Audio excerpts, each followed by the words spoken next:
Welcome to today's Gems from the Wisdom Tradition, a conversation circle. And that's truly what this is meant to be, is a place for us to come together and have the opportunity to really consider some wonderful ideas from at least one of the world's great traditions as the initial presentation.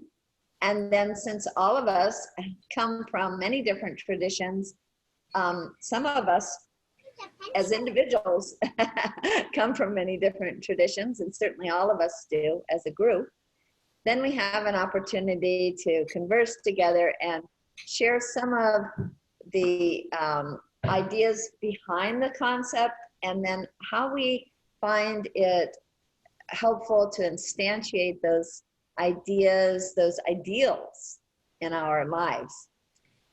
Our subject for consideration today comes from our Still and Moving Center Almanac on becoming wholly reliable. And so the tradition that we have decided to take up is the American Transcendentalist movement, and in particular, Ralph Waldo Emerson, who wrote a really insightful, profound essay on self-reliance.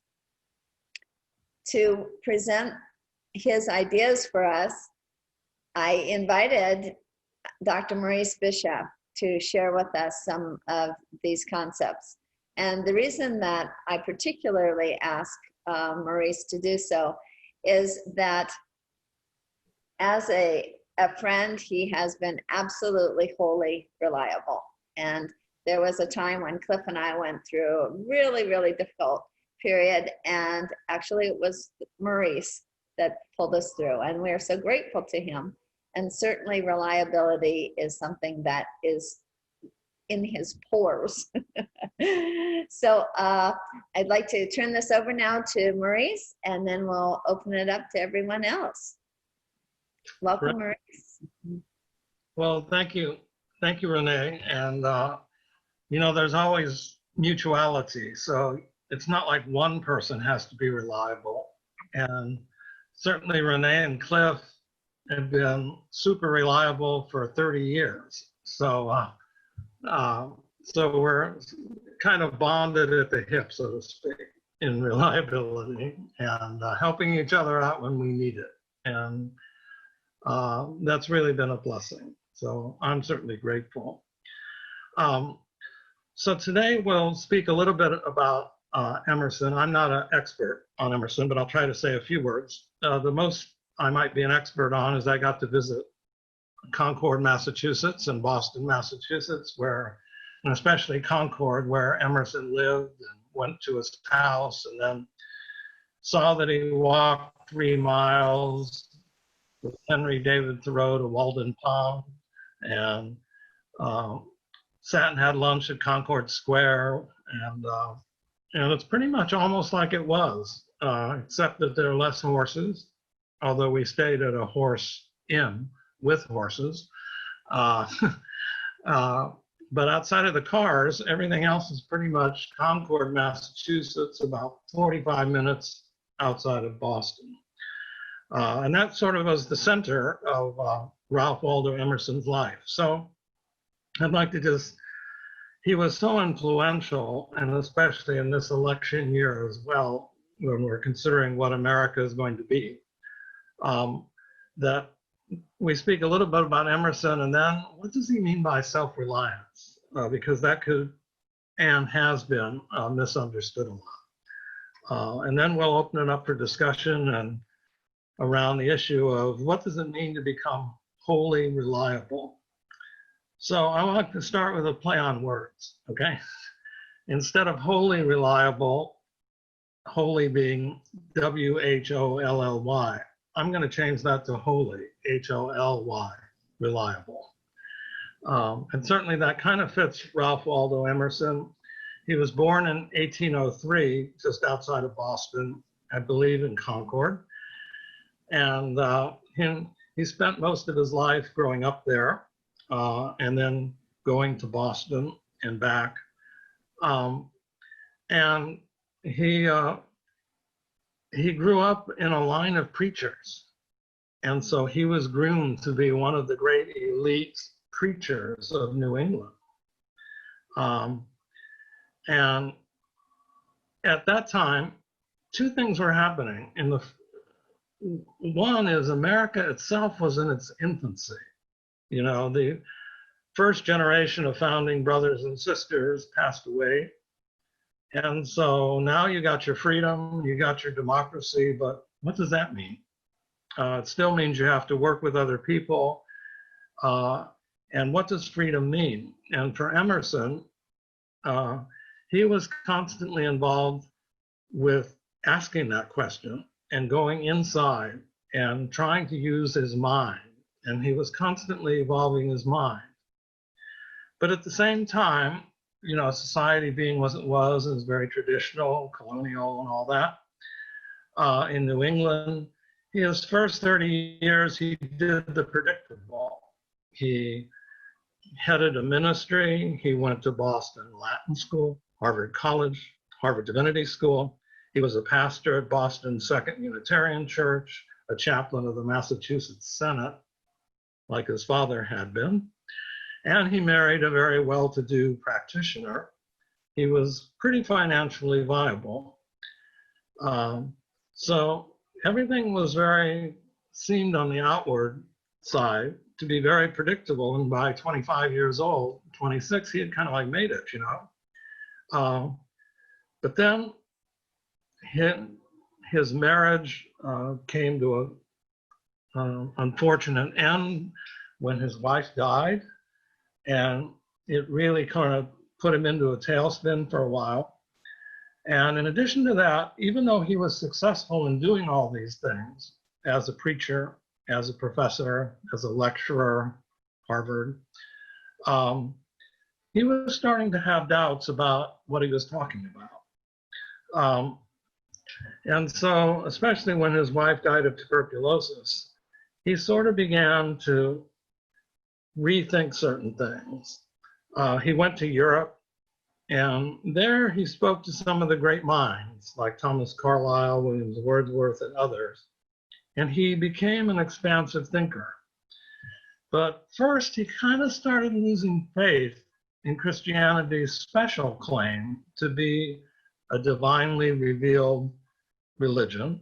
And some of the routines and rituals that ministers had to go through, he was kind of starting to irk him, but he didn't quite know why, you know. But his point of no return came in a year or two later when all of a sudden, when he was actually ministering, he refused to administer the Lord's Supper, the ritual of communion. But the reason he actually stood up in the congregation and rejected it was not because it was bad, but he said it didn't suit him. It wasn't consistent with his inner self, his inner constitution. Those are his words. And so there was something going on more within maybe than without even, that forced Emerson to start thinking in a different way. Now, he wasn't rejecting religion or necessarily even Christianity in general, but he was thinking that religion had to speak to and help men and women transform themselves. And so he was kind of responding to his heart that something was off, something that didn't click, something that wasn't whole for him. And I think this indwelling feeling of starting to negate things was bolstered through a lot of his reading. And one influence, while he was in Boston, for example, Boston was a trading post of the East India Company, because they colonized India. And as we know, along with a lot of trade going through the port, also came different ideas. And his eyes fell on the Bhagavad Gita, which Cliff mentioned last week was kind of a critical Bible and gift that Gandhi used. Now, the Bhagavad Gita stresses one idea that goes through along with so many others, and that is that one should be in the world, but not of it.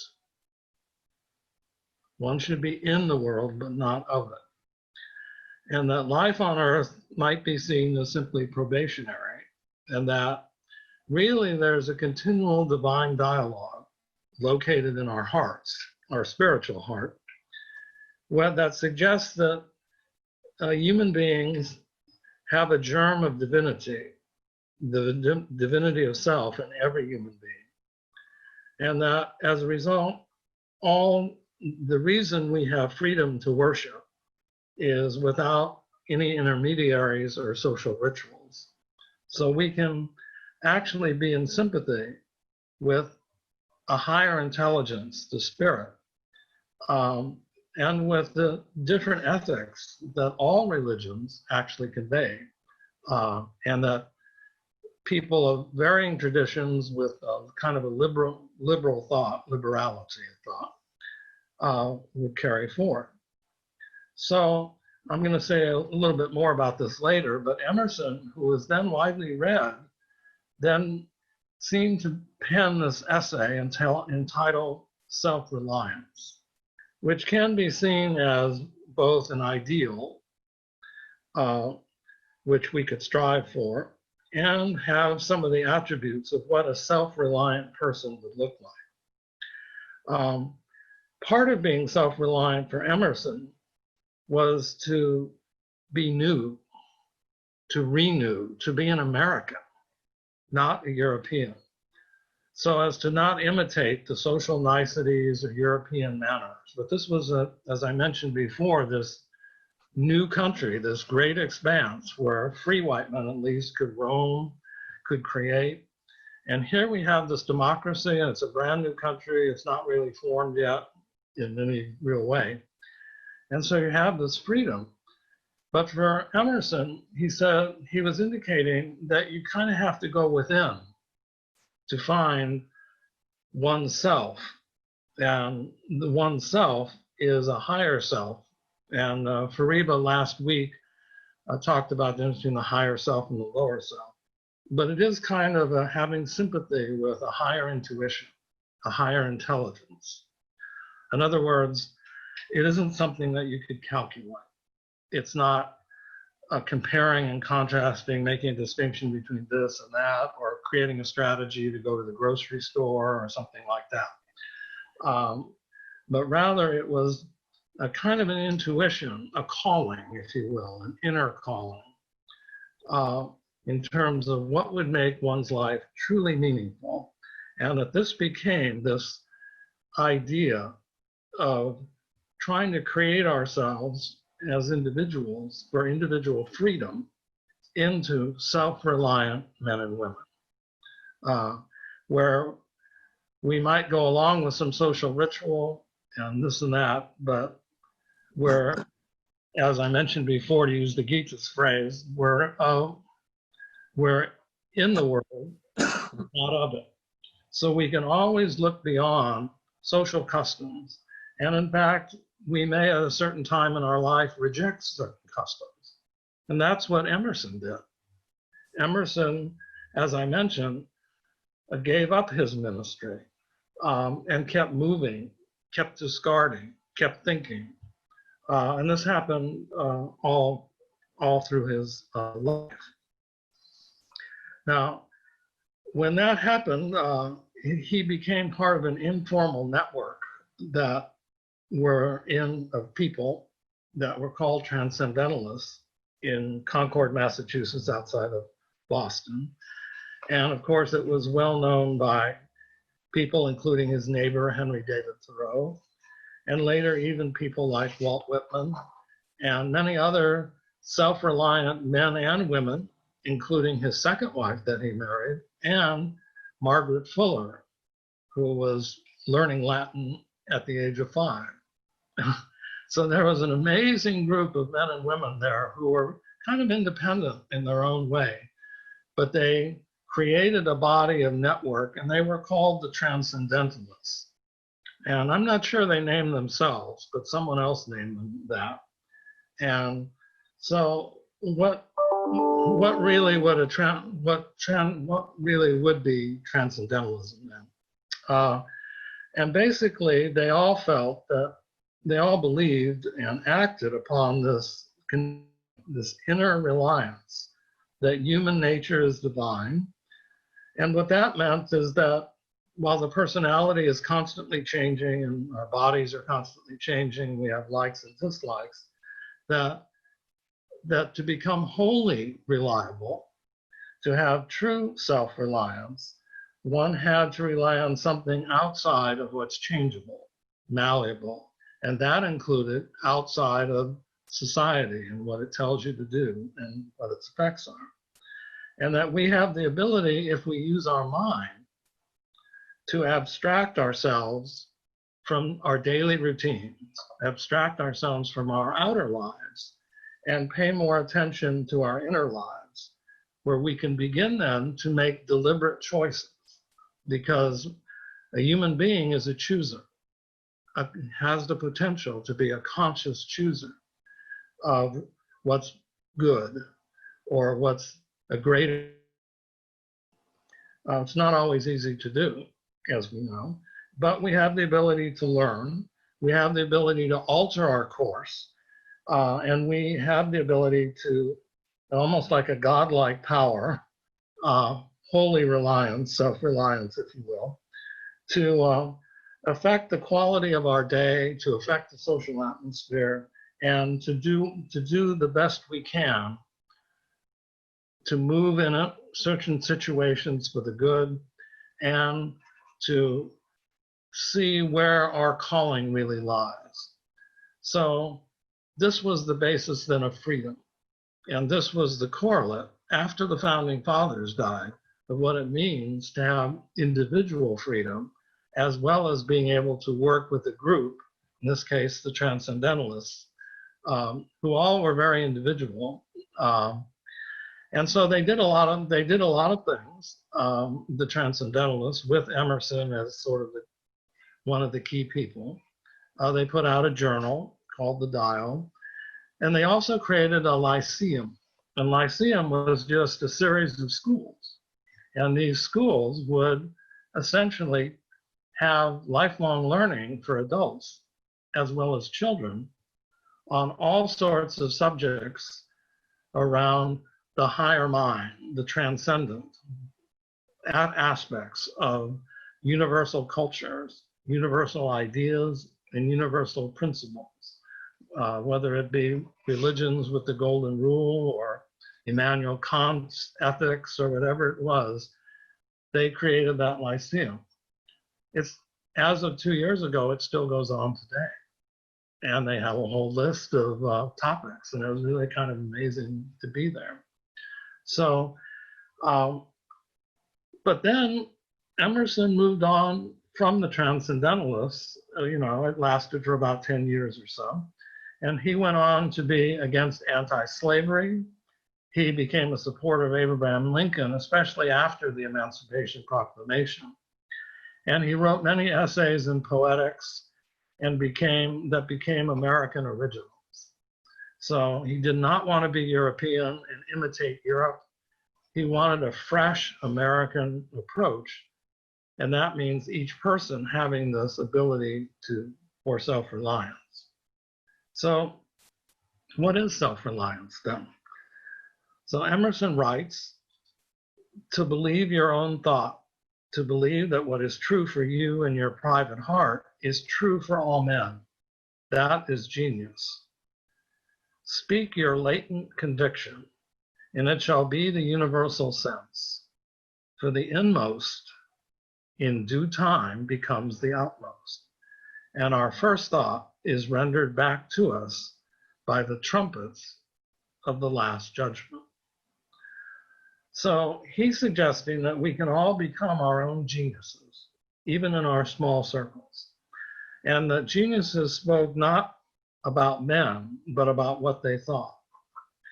And this is his key idea, I think, which really emphasizes this, is we but half express ourselves and are ashamed of that divine idea which each of us represents. Because you might recall the divine, or the germ of the divine, is in us, according to Emerson. And so it may be safely trusted as proportionate and of good issues, so it may be faithfully imparted. But God will not have his work made manifest by cowards. So whosoever would be a man, and this includes a woman as well, which was very radical in those days, and Margaret Fuller was the great example of the Transcendentalist lady. Whosoever would be a man must be a nonconformist.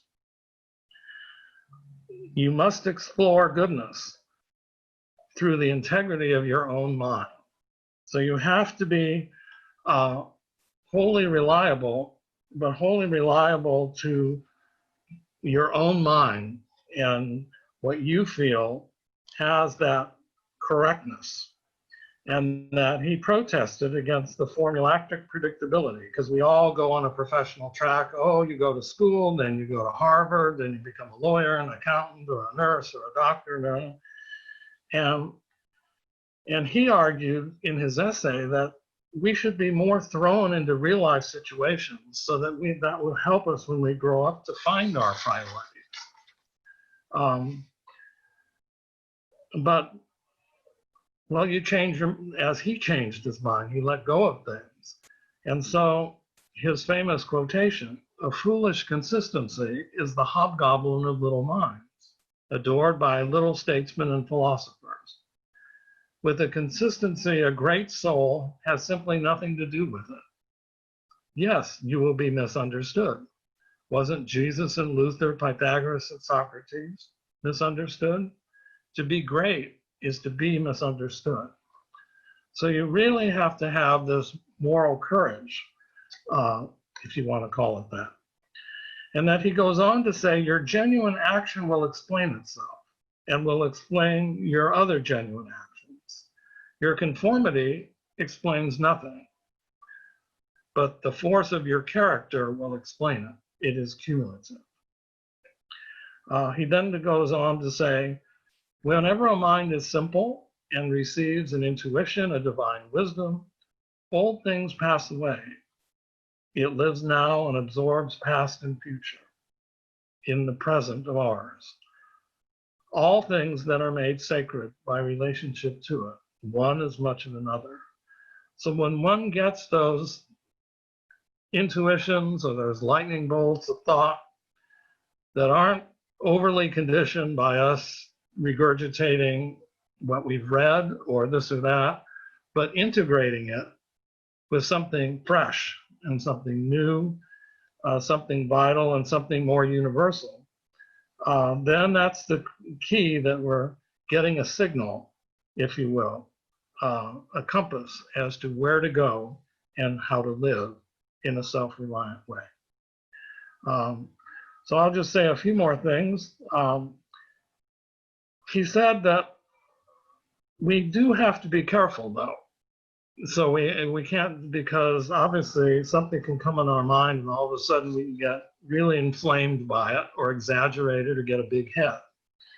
So Emerson did say three things, at least, to try to get people to try to discern the true from the false. The first one is that better to do nothing than to do something in which you don't wholly believe in.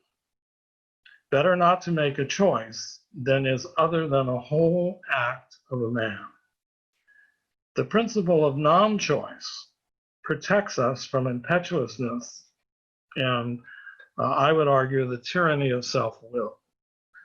So one check and balance on making sure that the self-reliance is in service of the true self, the higher self, is the notion of patience and gestation rather than impetuousness. He also goes on to say that this is how the moral law of our being directs us. So there's something about what's right and what's good. And he says that's the choice of our true constitution. And that means that good men must not just obey the laws too closely or mechanically, but we must allow for civil disobedience. And of course, his good friend Thoreau is famous for not paying his taxes in nonviolent civil disobedience. So you have to, there is a higher moral law, you can call it natural law. And during this time, there was slavery. So it was pretty obvious to people that even though the laws favored slavery, even in the North to some extent, that in fact, there was such thing as a natural law, that a higher law, and that one had to follow their conscience, one had to follow their constitution. Finally, Emerson stressed that there is also, when we look at things in terms of more of a deliberate choice, more of an inner choice, more that might come from a universal principle of action, rather than emotions and emotional reactions to things, even slavery, that there had to be logically a universal mind where everything was kind of like interchangeable, and that every man is a channel through which heaven floweth, the latent capacities of all individuals. And he did have an idea, which we're not going to get into here, of the oversoul, where the light of the universal mind shines on each of us as kind of, we're all like unique rays. And we can, if we're open to it, if we can unself the emotional self and kind of let go and let that ray of light in, we can imprint it on ourselves and do really great things.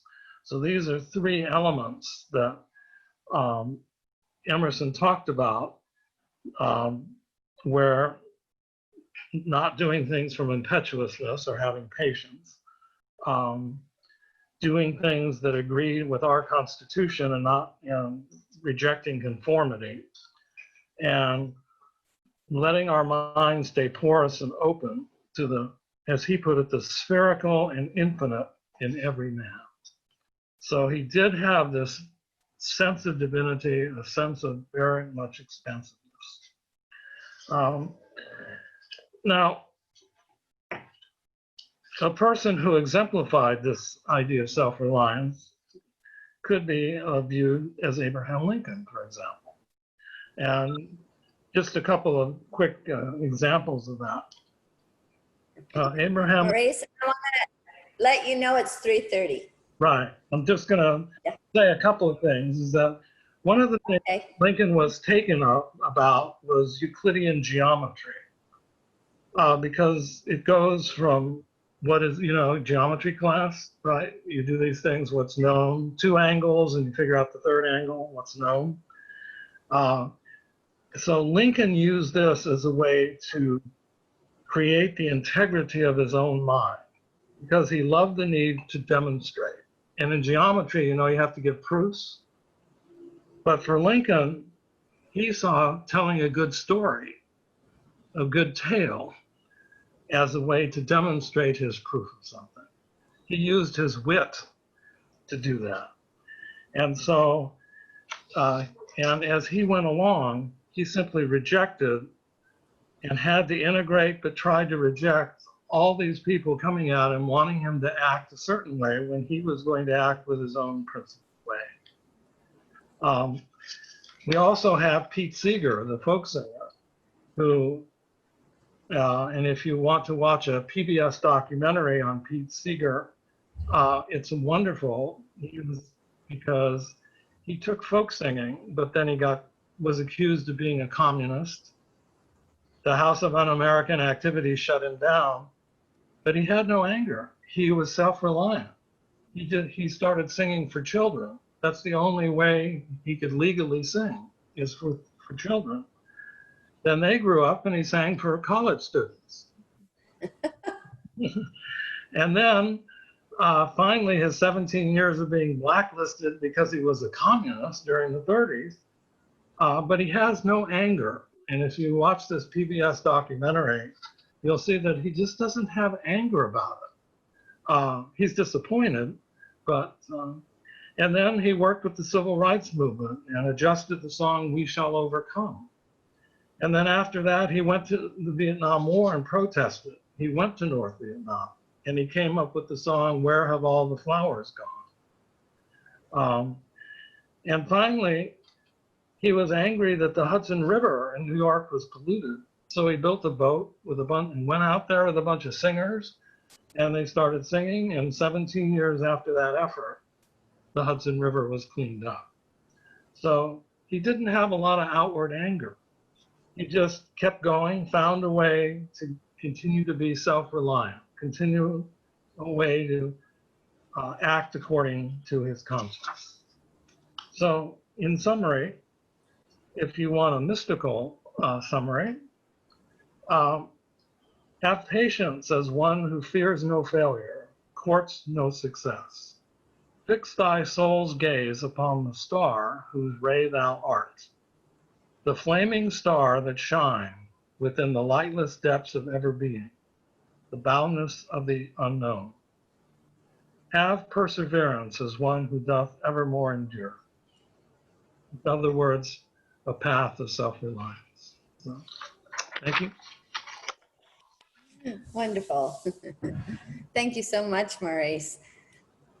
As you were speaking about the three ways that Emerson wanted to make sure that he was discerning the truth from the false, the true from the false, you mentioned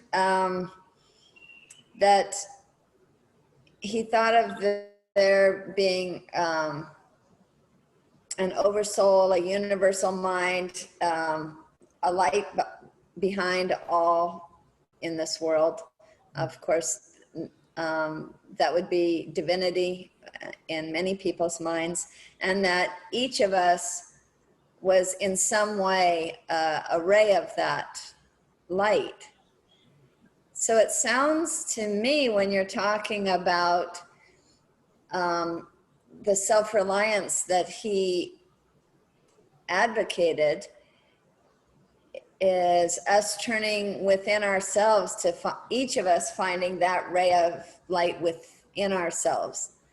And maybe that's how he also said, from what I heard you speaking of, he also talked about when we go to our deepest thoughts, to our most deeply held convictions, we're going to get to the same thoughts and the same convictions that are held universally. So I wonder if then we're all tuning into that ray of light that each of us is, according to Emerson. If we just follow that ray of light up, we're going to get to the source of all the light, and then we're all one. Well, I'm not sure if one could do that in one life, because we do have earthly duties and obligations and maybe some obscurations, if you will, where we don't see things exactly in the correct light. But I think in Emerson's view, we should always be thinkers. We should always be independent thinkers. And we shouldn't follow the crowd. And we shouldn't get caught up in the herd mentality or the crowd mentality, but rather the whole notion of self-reliance, we can build gradually to it. Because you can see, it is maybe an ideal, but it's an ideal that we can build to. And it's also a beacon light in the sense that it draws us. And so we test ourselves, we could self-correct, but that we don't have to go along with the crowd. We can make choices about when to and when not to. And I think, Maurice, I think that's how you started out, by saying it's an ideal, but secondly, there's some qualities that you can take from it as you move on. That's, I think, how you started saying that. And it's beautiful. I never really knew that much about Emerson, but what it hits me as is the Tao. This is really what Taoism is. It's to say that there is universal energy, there is information that comes to you that you can see, and that what you want to do is be present in the moment, absorb it, and then make a decision how to move on. And of course, as things change, then your ideas change and the circumstances change, and we all grow with it. Yes, it's very self-reliance in terms of the greater self is always something that we have that potential, and to begin to grow into that potential is something that is very much where you have to be in tune, you might say, with the Tao, or you have to be in tune with how one can respond by going inward and not simply staying outward, and not accepting society's definitions of things and conventions of things, but think for yourself. But to think, one has to go inside and to begin to have kind of a higher intuition, not so much get into comparison and contrast of, oh, Emerson is different from the Tao because of this, that, and the other, and compare and contrast, or let's do a strategy. But rather just see what's in your heart. What does your heart tell you? And You know, oh, I'm sorry. yeah, go ahead. I just want to say one more thing. I really feel that where we are right now is an amazing spot for what we're talking about. With all the protests and the changes and this huge transition we're in, this is a movement. The Black Lives Matter, for instance, is a movement that's different than the 60s because there's no leader. There's no Martin Luther King or others that you.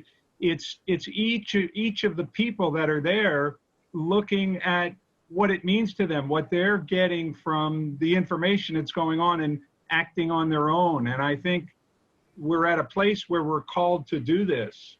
And so I think that what Emerson said, what the Tao, I'm sure we could get into it in Buddhism and Christianity and everything else. Certainly Jesus was a maverick, and this is just a wonderful time to be thinking about these things and seeing it in action.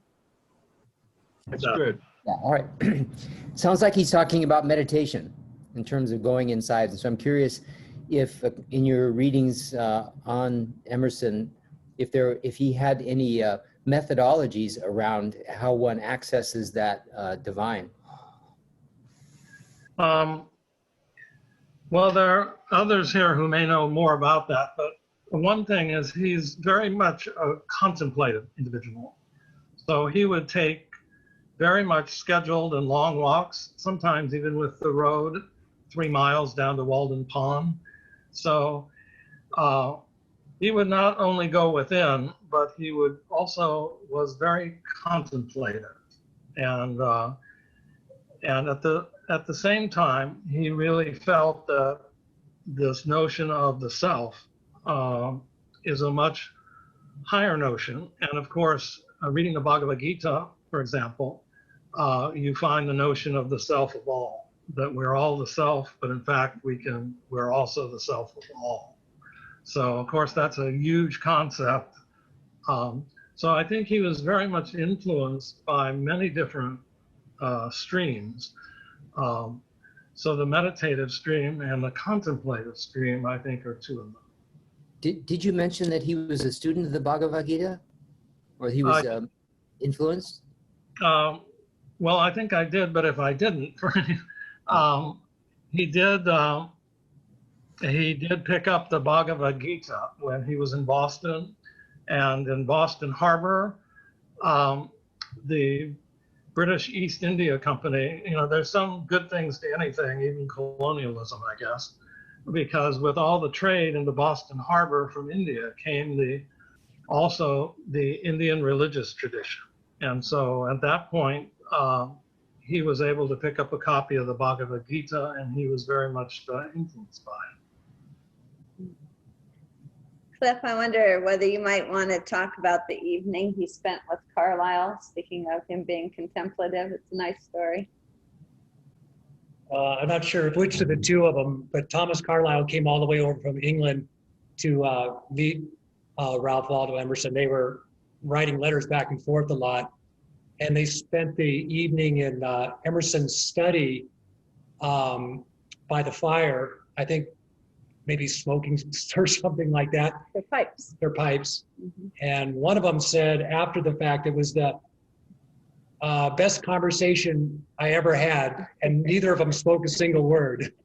They just sat in contemplation together. I have a question for you, Maurice. Yes. You know, over these last 245 years of our country, we've developed this idea of rugged, more like, actually more than rugged, stubborn individualism as an American trait. And we talk about the ideas of independence and freedom. We often emphasize a kind of rights rather than a sense of duty. And especially right now with this whole thing about masks and stuff, whether we should have to wear them or not have to wear them.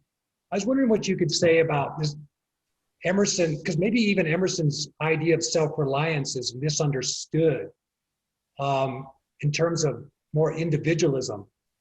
Could you say something about that misunderstanding about really what it means to be an individual or to be self-reliant, unlike what we think about it normally today? Yeah, so Emerson, I think, felt that the individual is really part of a larger universal self.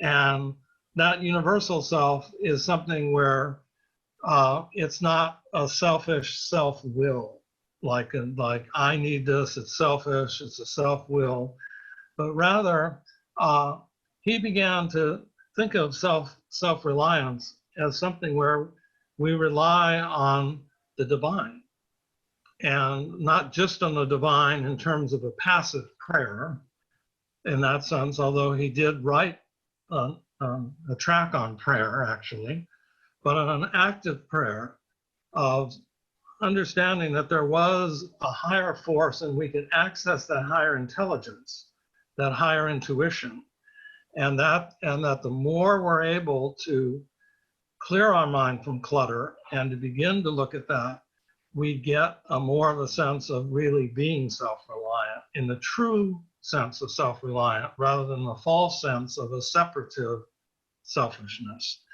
And also that meant that things would become more universal, that you would see things in terms of the whole, you would see things in terms of the good for other people and not simply oneself, one's puny little selfish needs, or one's calculative self, where you're calculating how to get something from somewhere. So to that extent, he was able to think through and develop this idea of self-reliance as being really putting a real true active faith in a way in the mind, and through your mind becoming more self-reliant. May I ask whether any of us out here have examples from our daily lives or from someone that we've known, even someone we may have read about, that seems to exemplify that higher kind of self-reliance that Emerson was talking about? Do we have even small examples when we've seen that in action? Roger mentioned that the people who are involved in some of these protests are really having to go within. There's no external main leader pointing the way to go. So some of these people are, I mean, the ones who seem to be most genuine are looking within and saying, this absolutely is not the way that the world was meant to be. And to be consistent with myself, I need to protest the way things that are going down right now. So maybe, I think Roger has brought one example up. Do people have others they want to mention? an individual or that you may know, or something you may have done yourself? Well, I think Winona LaDuke, who is, I think, a Native American, she's been doing some amazing work to stop the pipeline up in Minnesota, but she's also talking about, let's become more self-reliant up here in our reservations. Let's use hemp for fiber, for example. Let's develop solar. So she's a very, very contemporary example of, I think, someone who's self-reliant. And we shouldn't forget Louis Armstrong, who in the music field, every 10 years redeveloped a whole new sense of music and jazz. And jazz was all about being self-reliant, but not individualistic. You can have your riff, but you still have to work with the group. And he went through 7 generations of this continual self-renewal of himself to be a real individual or individuation. So those are just 2 examples I can think of, but I think there are many more, actually. Thank you. I like to say, in addition to the Black Lives Matter, this context, it comes up with COVID. So we're kind of, I read this article about gaslighting, where people are going to say, look, we got to get back to the way it was. But you know what? The way it was is not so good, with the 1%, 99%, with people living, 70% of people here living paycheck to paycheck. And so what it means to me is the whole idea of where do we go after COVID is sort of set up for out-of-the-box ideas and individual thinking. And so my dream is sort of a post-Trumpian years will be open to this kind of personal ideas and individual thinking that is consistent with what we need for the times.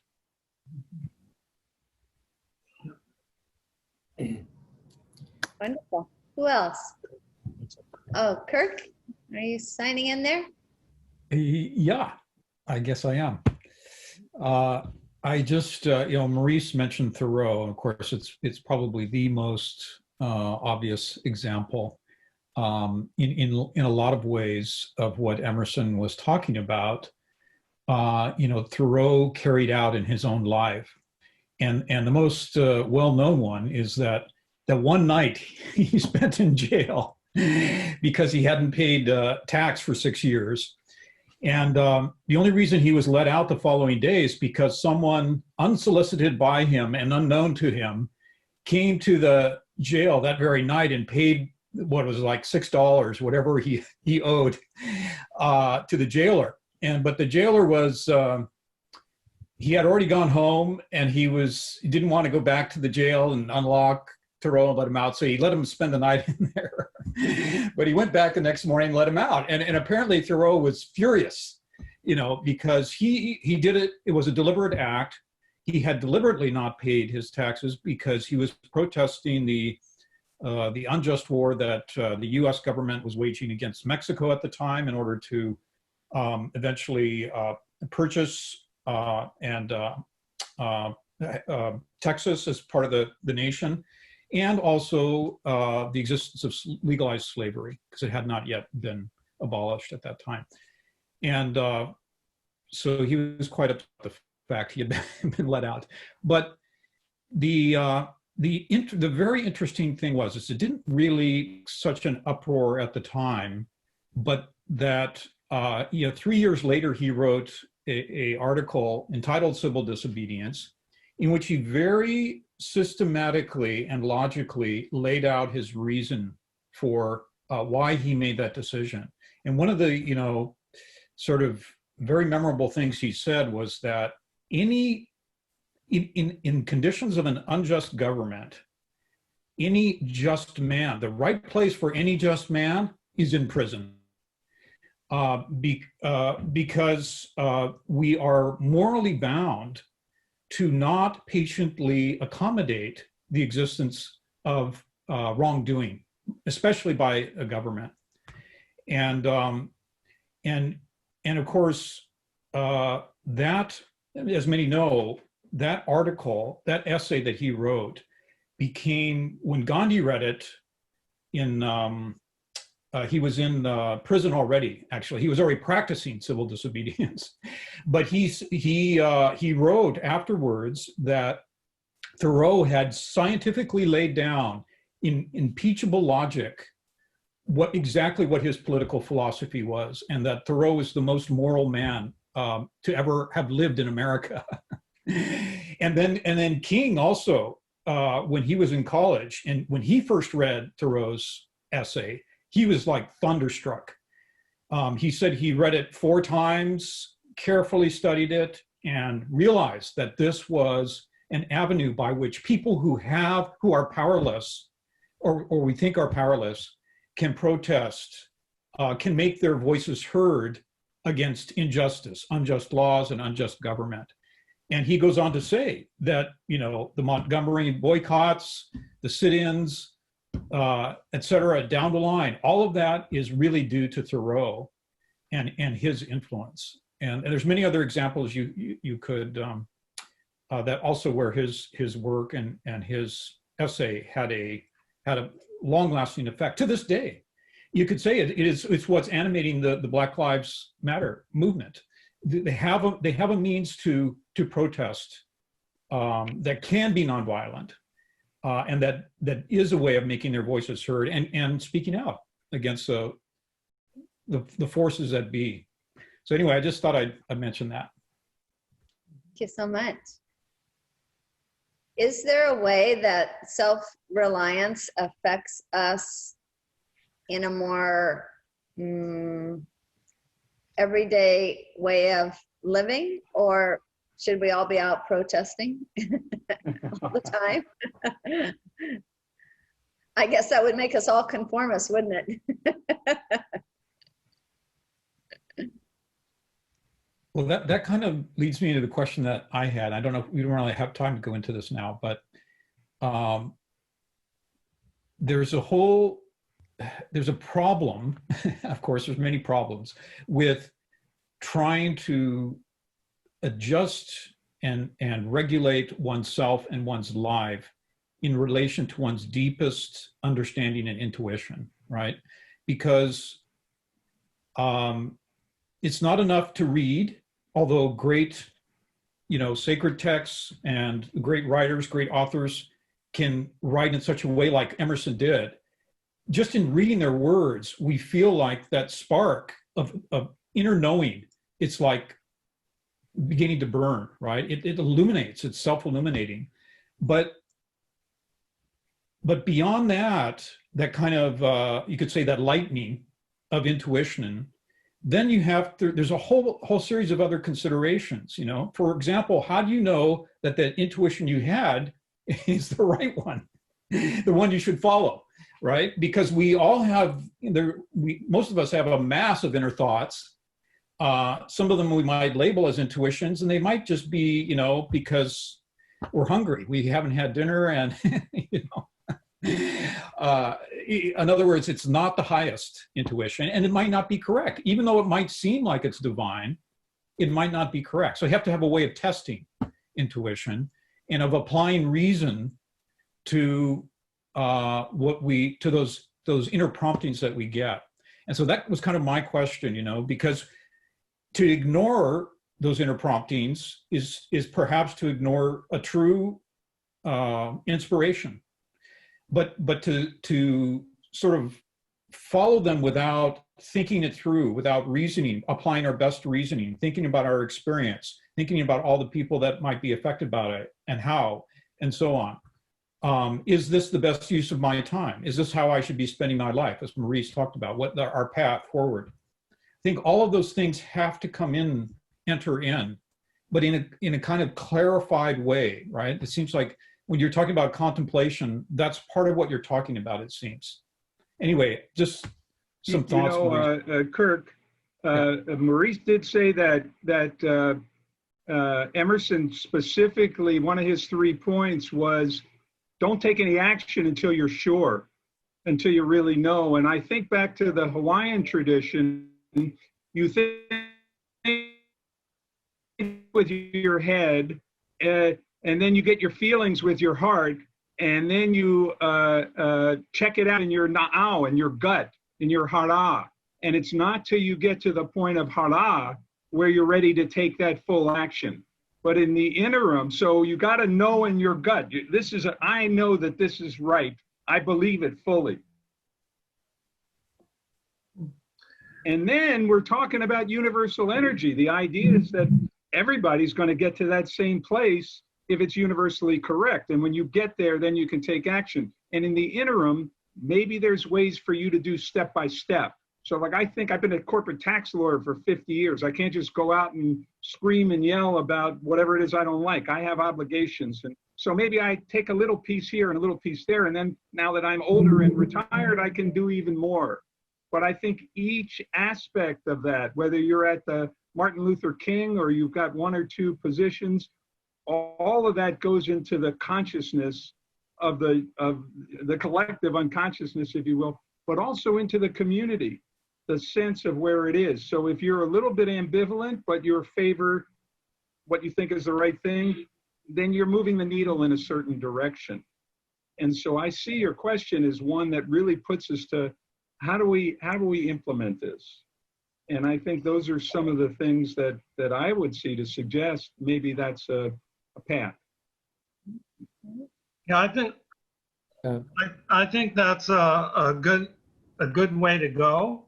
I also think, though, that I think what Emerson is saying to us is that we conform to so many things that we don't look within to see that something's off, that something's not right, because we're so much on automatic, and then we have so many, in modern life, we have so many routines, 9 to 5 or whatever. Nowadays, it's different, maybe.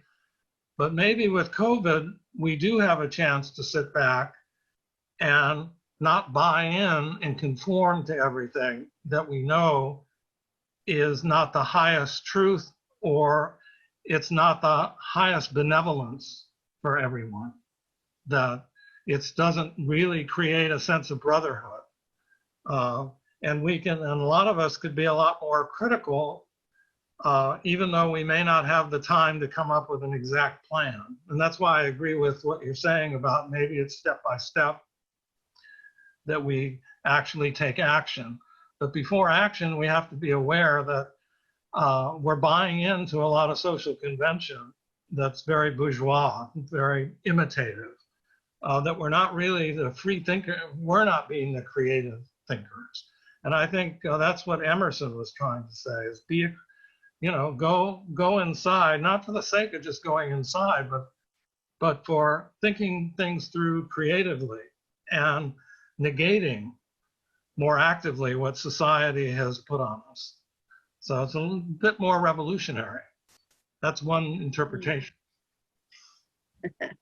Wonderful. I'm going to ask Cliff if he'd give Maurice a little vote of thanks from all of us.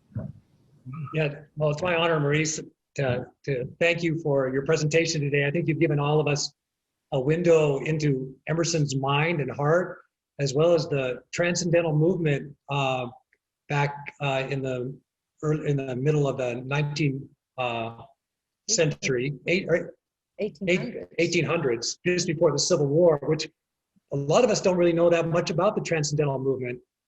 And thinking of that idea I was trying to share last week about plastic hours, that there are often times in our country, as well as throughout history, where there's opportunities for great change.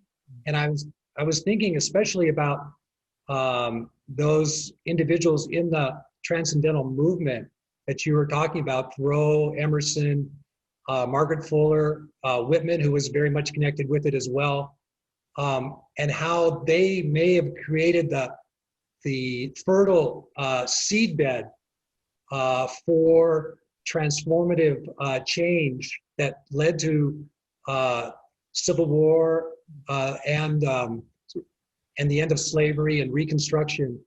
But they were behind the scenes, and that's what we can do too. We may not be able to get out there and do big protests or whatever, but whatever we strive to do in our own individual lives has an influence, the way you were describing it, by being self-reliant in the deeper sense of the idea. And that maybe even now we're experiencing a plastic hour with a lot of potentiality for great change. And thinking back on Emerson and the Transcendentalists, as you have guided us, I think is a great inspiration and a help for us at this time, particular in our history. Thank you so much. Thank you. Yeah. Thank you for making that so relevant. Thank you, Renee. Thank you.